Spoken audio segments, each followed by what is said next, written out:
felt powerful at work. I mean, like on top of the world, untouchable. Feels good. Feels good. But have you ever felt, vulnerable, a bit impotent at work, like a sitting duck, like you're on somebody's target? I'm Michael Denisoff. I've spent my whole life trying to help organizations be highly successful and build great and robust cultures. And this is the Workforce Trauma How Corporations Really Work podcast. On today's program, we're going to talk about power dynamics and posturing at work. We'll touch on just the beginning of it, but this is some good stuff to understand what really goes on at work when it comes to power. All right, let's get started. So, this is a huge subject. There's books written on this subject about this power in general, but it applies to the same way at large corporations and companies. So, let's just kind of talk about this real quick. So, we have good power. So, people have good power, if you will. They'll help others, right? We have this term inside of business called servant leadership, right? They'll grow others, right? They live by the golden rule, right? Do unto others as you would have them do unto you. That's the golden rule, and that's a good power, and we want to be like that.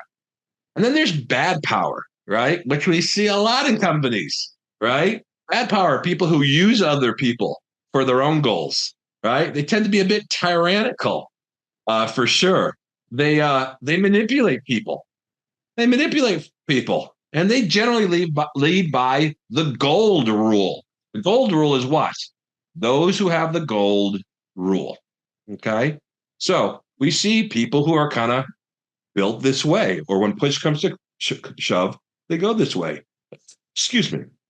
So this happens all the time in large organizations, right? Um, I mean, particularly when you're an executive, because you guys understand about executives. Executives feel powerful, right? And even if you're a good person, it kind of feels nice when people just kind of look up to you. They're a little bit afraid of you. They know you're in charge of a $50 million budget or a $2 billion company. You kind of like it. It's hard not to. I've been there, right? I'm just not built like that. But even I was kind of, this is kind of cool, right? But you have to understand when you start getting into these higher levels in organizations, these people live very different lives than you.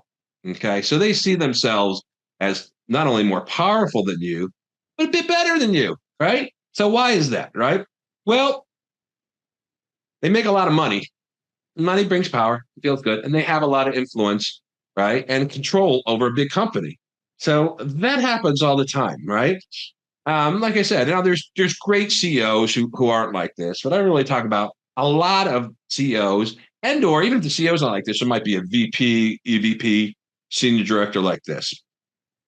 And when you have a lot of money, it feels powerful. You just feel a little bit better than everybody else, right? And we know that power corrupts and absolute power corrupts absolutely. Well, it's the same thing in the world and geopolitics. It happens at work too, right? We know the leaders who kind of like strutting, and we also know executive pay has grown, crazily over the last 20 years. So it used to be not that long ago, 30 years ago, executive pay used to be a multiplier of roughly like four to 25 times the lowest paid person. Now it's well over 1,000 times the lowest paid person, right? And we see this. We see these giant bonuses. There was just some guy up the road from me at a retail company who did a crappy job and admitted he did a crappy job, but still took his $45 million bonus. What would you do with $45 million? I'd be done, right? I'd be walking. I'd be learning language and traveling the world and helping people. But so they live in a different place. Plus, they get bonuses that you don't know about. When they do a bad job, like I say, they don't get dinged. But if you do a bad job, most any other employee in the company did a bad job. Why? Because they're in that inner circle, this powerful circle where they kind of look after each other. All right. What else? They also get deferred comp. So this is the comp they'll get when they retire, which you probably don't know about. They get a car allowance. Often they have their kids' education is paid for. Their private schools are paid for, and a lot of other things that go on. So you just have to understand that they live in a different world. They go to different restaurants. And again, it doesn't make them bad per se, but when they kind of live in that. Now, the challenge with that, as I always say, has a lot to do with their job, instead of running a company really well, becomes protectionism, right? They protect, they want to preserve what they have, which is always the theme when we talk about what makes companies so bad, right? So when we talk about bad power, then, and executives doing this, or world leaders too, we know it's about tyranny, right? And there's a lot of companies that do that. I believe it or not was an international company. We're like, don't look at the CEO unless he approaches you. I'm like, okay, that's not freaky. It was a European company, all right? Or they want to control, they want to control things. They want to control you. They want to control everything that's going on. So they ensure they come out on top, which is behind the control, right? And ego and narcissism, et cetera. But it's really so they are control. They come out on top. So we have command and control, right? And mostly they do this through fear, right? And fear comes in a lot of different ways, and we'll talk a little bit about that going forward. But we can recognize this. We can recognize this power hungriness or this leadership through bad power, from a lot of CEOs to really sometimes you'll see it at fast food managers, because that's their little kingdom. Matter of fact, one time I was in 10th grade. My dad was on strike. Felt the need to get a job for the family. I was interviewing at at a fast food place, and the guy walked over to me and he says, like, "What makes you think you can move here?" And he really talked down to me. I think 15 or 16 years old, and my dad says, "Let's get out of here. Who does this guy think he is?" Um, so we see this. It's just kind of natural. It's part of the human condition, unfortunately. But I would tell you the worst executives that are power hungry and kind of bad power players, the scariest thing is a lot of them come off like they're not. Like they know what to say. They know the management speak. They talk about empowering their people while they're cutting the legs from their people. Many times I've been told to lie by a CEO to the people, knowing full well he was going to let a whole bunch of people go so he or she could get their bonus to make numbers. They're going to let a lot of people go. And he wanted me to kind of go out and create hope and give this inspirational talk, and I wouldn't do it. So that's the ones who scare me the most, right? Even I think we've talked about this before. The old head of GE, he used to kick people in the shin and spit on them, and it worked. By the way, it worked. But his book was about empowering people and tapping into their hearts, which was a lie. I personally would like to know how he pulled it off. Right. So anyway, but no, um, a lot of these people who are into that, they would cap their own grandmother's kneecap if they had to do it to keep power. Again, you've seen this a lot. I've had this conversation. Even like regular people, if they're losing a job, if they're getting fired for a good reason or a bad reason, they're always like, "Mom, I just got a house. My kids are in college. I'm going to freak out." But take that and magnify it to people who live at this extremely lavish level. So they're going to do whatever they can do to keep in power. And when push comes to shove, right? That's when we realize who the real character of a person when things go bad. They will take you out and do whatever they can to do that. All right, here we go. All right, so again, going back to this good bad thing, good leader, bad leader there, good power, bad power thing. It's really interesting. So a good leader, right? Power, we would say, comes from within, who they are, not about their title, not about the sphere. They motivate people, they tap into people. They get the best for people. They influence, they inspire, they rally people around a really big goal. And, it's basically every story arc of most every movie we see, right? It's the humble person who cares about the people, who wants to do a job, who really doesn't want to be the leader, but is thrust into the role and wants to do a great job to serve people, right? Matter of fact, 99.9%, I imagine all leadership programs are about this kind of a leader. And yet there's very few like this. Some of them talk really good. Behind closed doors, man, I've seen it. They're not like this at all. They're not the good person talking about empowering people and you're our most important asset. They're not like that about. They're actually extremely cunning and they're smooth. And it's scary to see. I've been scared a couple times in my life. But it's so interesting because most of our leadership stuff is about kind of this good power thing. Which really scares me, and it should scare you a little bit. But unfortunately, a lot of companies are about this getting results at all costs, and that's kind of the conundrum, right? Well, he's a nice person, he's a good person, he's getting people going, and the long play's good, but I need results now. So a lot of times they go for the person who is, rough and unscrupulous and cunning, right? And leads through power. So I remember when I was in, I think it was my first year of business school, getting my MBA. We had to read two books. It was really interesting. One was an EI book, emotional intelligence book by Goldman, about power through EI, and the other one was by Pfeffer, who writes out of Stanford, called Managing with Power. And I think, oh, cool, two books about being a good leader. First one, of course, was on emotional intelligence and about leadership comes from within, servant leadership. It's who you are. It's how you inspire people, getting the best out of the people. And I thought the other one was that too. It wasn't. It was actually around how people through history got to the top by pairing where they sat, right? Where they where how they positioned themselves next to the leader, how they manipulated teams. They did all these things. And the sad thing is, in Goldman's book, here was this kind of small, light examples of mid-level managers who did it. In Pfeffer's book, there was a lot of people throughout history who led with fear and power and control, and we still consider them highly successful. And we quote them a lot when they weren't the best people to quote. So it's interesting. So we see this kind of power dynamic playing through organizations. And it's even to the point, so, oh yeah. So I want to go back to this. And it's the point where it's almost accepted. I have a good friend who I consider a person of high integrity. We watched this kind of power play go out in one organization. And I remember he said this very coldly, very matter-of-factly. This one guy tried to make a play and do the right thing and was cut off at the knees. And I remember I looked at my friend. He said, "Yeah, he tried to make a move and he got wasted, man. He got busted." I'm like, how could you say it so nonchalantly? He's like, "Well, that's how things really work." I'm like, oh, wow, even you were okay with it. So it happens. Again, when there's millions and millions and billions of dollars involved, things change, man. Good people do crazy things and mean things and do whatever they have to do to keep themselves in that space, right? Or as Bruce Springsteen said in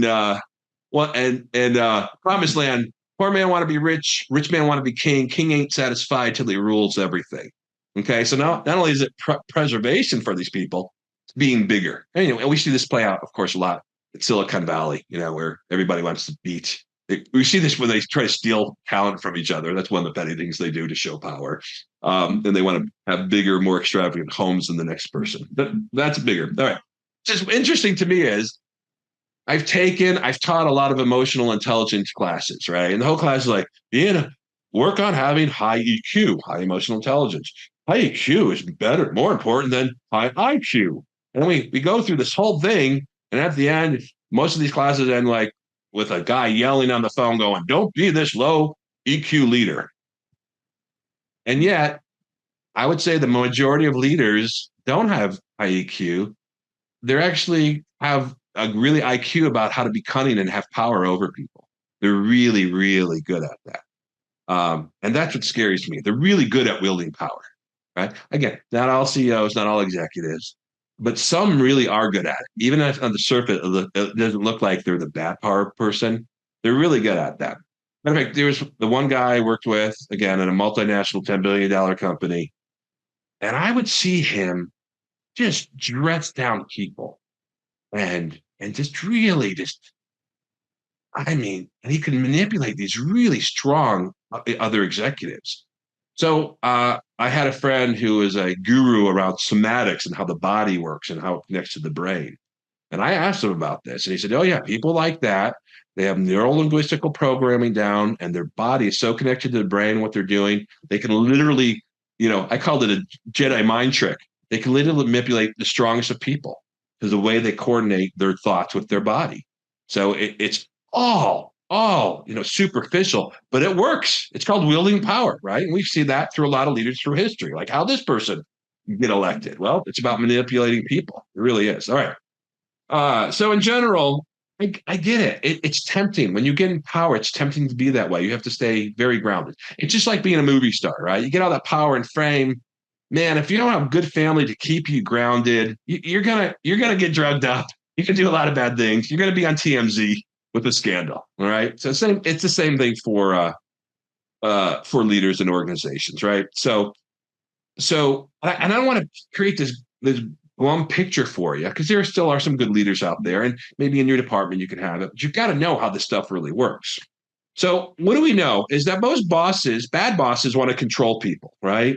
So a lot of times they'll just lead through fear, and basically they'll scare you, they'll threaten you, uh, they'll constantly. I had this one guy one time. He was my boss, really weak leader, and literally every day he would at least tell me once or twice a day.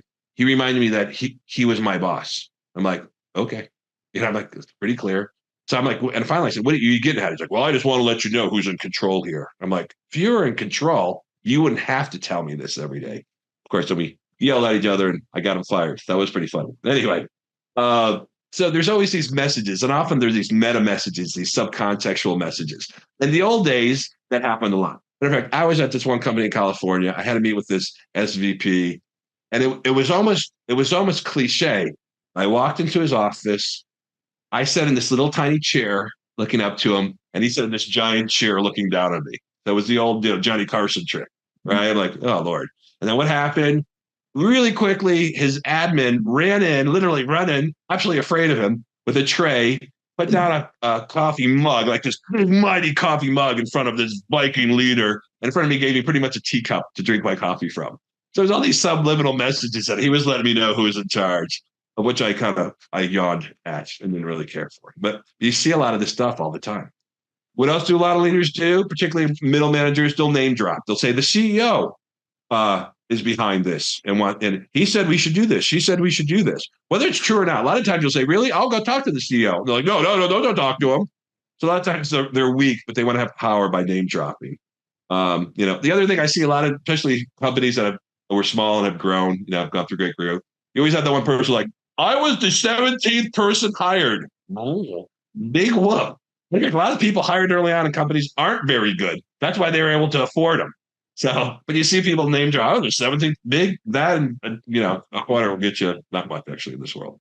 All right. So you see this. What else? Oh, a lot of the managers through fear, probably they'll use that carrot. They'll just use that carrot, but you never get that carrot. It's always out there. They're always promising you something that you never quite get. So we see that a lot at Flower. You got the fear and intimidation. We see that a lot. And that has many forms. I probably could just do a whole podcast on that. And that could be anything from standing over you, right, looking at you, sitting in silence. These are all learned techniques to put you in your place. Some of the worst stuff is these bosses that manipulate you with power by keeping you off balance, and that's usually a push pull thing.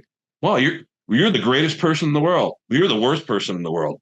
Yeah, you're high on my list, dude. I can't believe you're working here. They constantly are, and you just know it's like dating a bad girlfriend, right? Yeah, it's like what? I don't know how do you. It's the same thing. They kind of keep you off balance, and that's all. By the way, that's all on purpose, right? A lot of times you hear managers are mercurial, right? Do we get the good Tammy today or the bad Tammy today? A lot of that is purposeful. They want to keep you on the toes. They want to keep you a little off balance. I've seen this. I've seen this done to really highly competent people.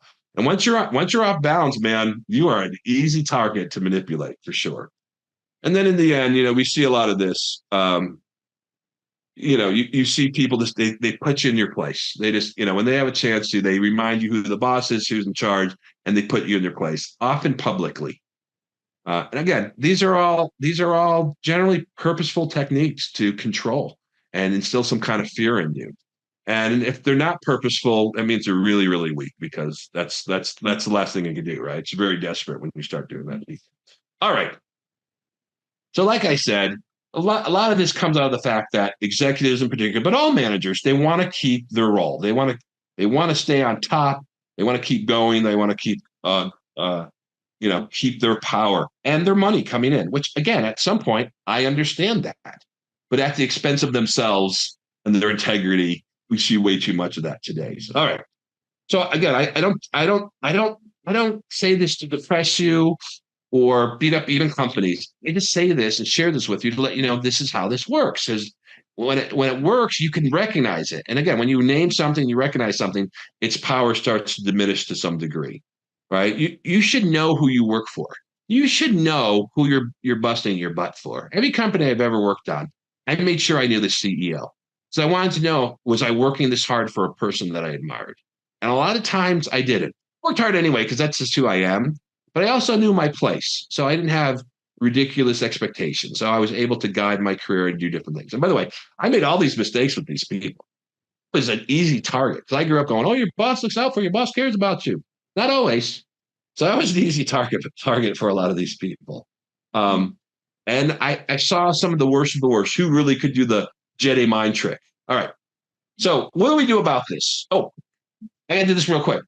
A subset of power in companies is this thing called posturing. I just want to touch on it real quick because it's just kind of funny more than anything. Posturing when somebody kind of says something or kind of puffs their chest. I was. It's always funny to me when I go into a meeting room and see who takes the head of the table. I kind of like leaders who don't, right? Because that means like I'm the head leader, I'm the head of the table, I'm that person. So remember who's in charge. But I like the leaders who are like, hey man, my leadership, who I am, is in charge. Right? I don't have to sit at the table. I can sit anywhere at the table and still be in control, right? Because we want to be in control without being controlling, for sure, as good leaders. All right. So a lot of times we see this posturing. I remember in my second job, I was talking about something we screwed up. I said, "Hey, we screwed up with this client really bad. We need to make it right." And then the next person said, "Yes, because customer service is really important." And then the next person said, "Customer service is paramount to our values as a company." And another person said something that even made it more fancy. And I said, "Actually, we screwed our customer and we need to make it right." So when people do this, it's almost kind of funny. That's their posturing. They're saying something to make themselves feel good as opposed to add value to the conversation. The other interesting posturing I see, particularly as leaders, is they hold meetings, right? There's a difference between having a meeting that's good, and then there's that person who holds court, and they're like pointing, you, what do you got? Present to me, the all-powerful one. When I started figuring this stuff out, it became almost laughable. And you almost kind of saw the person super small as opposed to super big, which they were going for. So when people start holding court, you might have to sit through it, but you see it for what it is. All right. The other thing, too, we see a lot. I tell all executives when I coach them, people are not laughing at your joke because you're funny. They're laughing at your jokes because they have to. Okay. So, how many times have you been somewhere and the CEO makes a lame ass joke and people are like, it's not funny. They have to. Again, that's a form of posturing. And again, some CEOs know this, so push it. Push knowing that you have to laugh, and they love it because they know their joke sucks, but you still have to laugh. That's how powerful I am. Anyway, yes. Other things, other kind of posturing for some, generally for mid-level managers, some maybe a little higher up is, it's the us against the world mentality. You're on the same team, you're all wearing the same uniform, but it's your department against the world. That's just compensating for a lack of really good leadership and skill set, right? Because it's us against the world. I just made you draw a line in the sand that you will always be loyal to me no matter what, no matter how bad I am. So watch out for people who say that. And a derivative of that is like, we are family. We're a family on this team. I try to treat my people like family. First of all, you don't need a second family. You have one family that needs your attention. Two, you can't fire your brother if he's a bad brother, but you can fire other people if they don't work well. So the whole family thing is wrong. You want a great work team, right? You want a team, high performing team, excellence on that team. And some of that stuff might feel like a family, but you don't want it to be your work family. That's a manipulation of you. Keep that in mind. Also, you talk about playing politics. It's a weird thing. Playing politics in an organization, like I said, is like joining the mafia. Once you're in, you're out. You can't dabble in there. It's like being half pregnant. You're in. And once you're in for life. And again, unless you are really scrupulous, you will get knocked off at some point. It's the nature of it.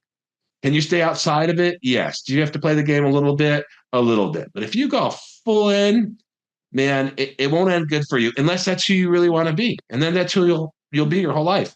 And you'll always be looking around if somebody's going to shoot you in the back of the head while you're eating pasta. I don't know if that's true. I never saw the Godfather movies, but that's what I imagine they look like. All right. We talked about standing over you for sure.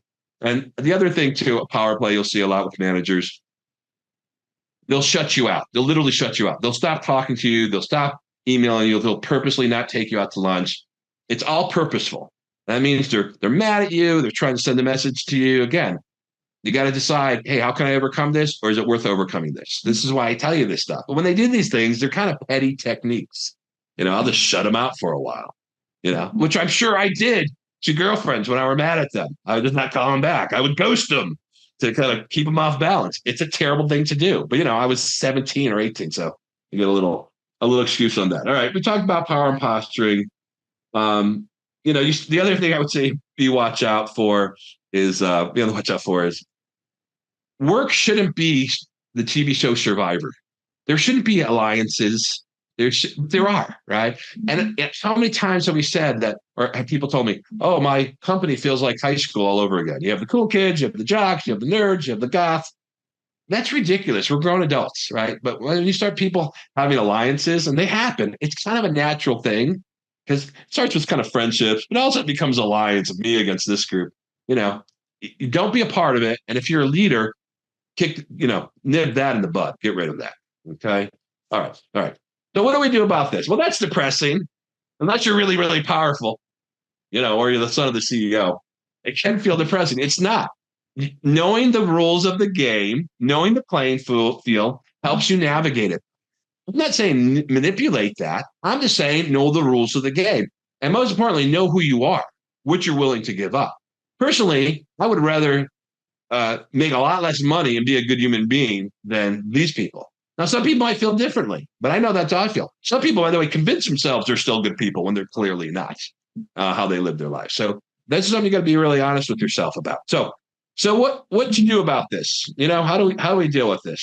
Just hold yourself strong. Know who you are, right? Knowing who you are is half the battle because people don't mess with people who know who they are. There's always that one person on your team that nobody kind of messes with. Be that person, right? So how do you be that person? Honestly, I'm a talker. I know that. Don't talk so much. Don't share everything about yourself. A little mystery is good, right? There's a reason why we say, that old commercial, when E.F. Hutton speaks, people listen. If you don't speak a lot, people listen to you. If you speak a lot, you become white noise. Okay? It's just now. Listen, it's a podcast. I got to speak a lot. But in general, I wasn't like that. I did speak a lot, and I realized the quieter and less. And I thought, if I share myself and be vulnerable, people will. No, it's better not to. It's better to have a nice distance from people for sure. Deconstruct action. So as you see people pulling these little things on you, just know what it is, and they'll know that and they'll kind of just walk away from it. It's a really cool thing where you're like, somebody does something, they pull that little stone, they stand over you, and then you stand right up next to them, right? Or you kind of yawn, you're disinterested. It just takes them out. It's really well. Unless they're the CEO, then they're going to take you out. Just know that they will take you out, and they won't even think about it. They'll cap their grandmother. It's just reality. It's okay, and then you want to work there anyway. Then you'll probably want to work for a smaller mid-sized company, so you don't have to deal with that. But smaller mid-sized companies doesn't have that cafeteria that you love so much and the free gym membership. It's a trade-off, like most things in life. All right, blah blah blah. I think from day one, you should just hold yourself strong when you meet people. You want to be friendly, of course. You want to make good connections. So I'm not saying be totally aloof, but from the day one, do not let people step all over you. In the end, we train people how they treat us. So that guy, the guy from Hawaii, Wayne Dwyer. He wrote a book on parenting, and I read it long before I had a kid. I was really curious about what it's going to say. I thought it was going to be. He gets to the one point he says, "The most important thing about being a good parent is ... And I remember thinking to myself, he's going to say, love them, communicate with them, always talk to them, which we should, by the way. I should be making fun of that. But I thought, oh God, it's going to be rote. And he said, the most important thing you can do for your kid is never let anyone step on you. And that changed my life because I was okay with people kind of disrespecting me and I didn't care. Now, don't let people, from day one, you make it clear, people, whoever it is, will not step on you. And you'd be surprised how many people will back off, even with people with more power than you will just back off. So be aware of that. Always have options. That's why you have your resume always hot. You should always be looking for a job. Be happy. Just be happy about it. Talked about don't dabbling and the politics of it all, and then stand your ground. The moment you start kind of cheating on these things, kind of looking away, you start going down a bad path. Good people do this all the time. I've done that because I just wanted to keep my job. I was afraid of losing my job, and I did that. Looking back, I would never have done that to myself. Okay, so you make yourself so invaluable with the work you do. So I'm going to leave you on this thought because I think it's good. This comes from Bruce Lee. Bruce Lee is an interesting guy to me because I didn't grow up on Bruce Lee. I didn't have that fascination. But I've grown to really appreciate his contribution to the world. But here's his thought. Here's two thoughts from it. It says, true power is sitting back and observing everything with logic. If words can control you, that means everything can control you. Breathe and allow things to pass. And I thought, that's pretty cool. Kind of in that moment where you're seeing some of this stuff going on, is don't let it bother you. Just kind of be. This is a great time to be aloof from it. Don't get caught up in it. The other one I liked that Bruce Lee said is the success. Let's see. Oh, the success of assailant attack. The success of assailant's attack depends on surprise. And if you're sufficiently alert and are presuming the surprise, you can control, or your control of that surprise is already halfway to being successful. So again, if you know this stuff exists, you know who you are, you see it for what it is, it's a lot easier to navigate through that. So I hope that was helpful. Don't get depressed by it. Just kind of, if you look around how the world works, it's how the world works. Decide who you want to be. But the Bible says something brilliant in Proverbs. It says, "Be as wise as the serpent, but as quiet as the dove." And I think kind of holding on to that will get you through a lot of these challenges. All right, thanks so much. Thanks for hanging out with Michael Denisoff on work trauma. How corporations really work. We'll see you next time.